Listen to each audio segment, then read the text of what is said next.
Republican Senator Josh Hawley has introduced a bill called the Pelosi Act to bar members of Congress from owning stock.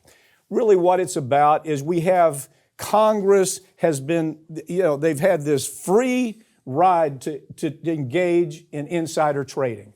Pelosi, expert, her old man has made like millions and millions trading on inside information that came directly from the information that she had. Pick it up. Yeah, exactly. So Hawley, he tries to take a shot at Pelosi by naming it the Pelosi Act. But in reality, it's actually a good bill. I give him full credit for that. We have to ban the trading of stocks. You and I have stood here, we have talked, we've gone through the full list of the Republicans and the Democrats that are doing this. And obviously Pelosi is one of the most visible people, but it's a bipartisan thing. They're all doing it. And when they get caught, the worst that can happen is they have to pay a $200 fine. $200 fine. Like that's the penalty for insider trading. Okay, let me tell you how crazy it is.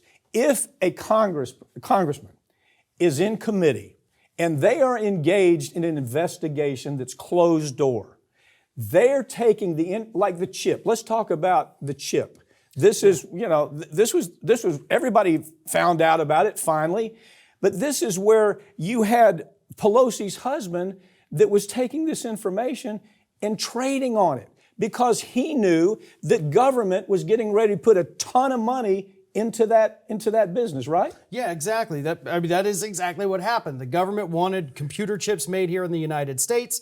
Paul Pelosi owns stock in offshore computer chip manufacturers. He finds out about this. He dumps all that stock. A couple days later, Congress announces what they're going to do. It's no different. And we also see it, one, with the defense industry, huge. Oh, good God. Because they know, okay, we've got this budget here that is not yet public. We know $20 billion is going to Raytheon, $80 billion is going to Northrop Grumman. So I'm going to go buy these stocks now because they're going to go through the roof when the budget's announced. Okay, so one way they get information is at the hearings. Yeah. Okay, they're there. They're engaged in the hearings. The other way they get the information is from the lobbyists who are telling them, this is the amount of money we're putting to push into this, okay? They kind of get it at that point. All their pals are there on K Street.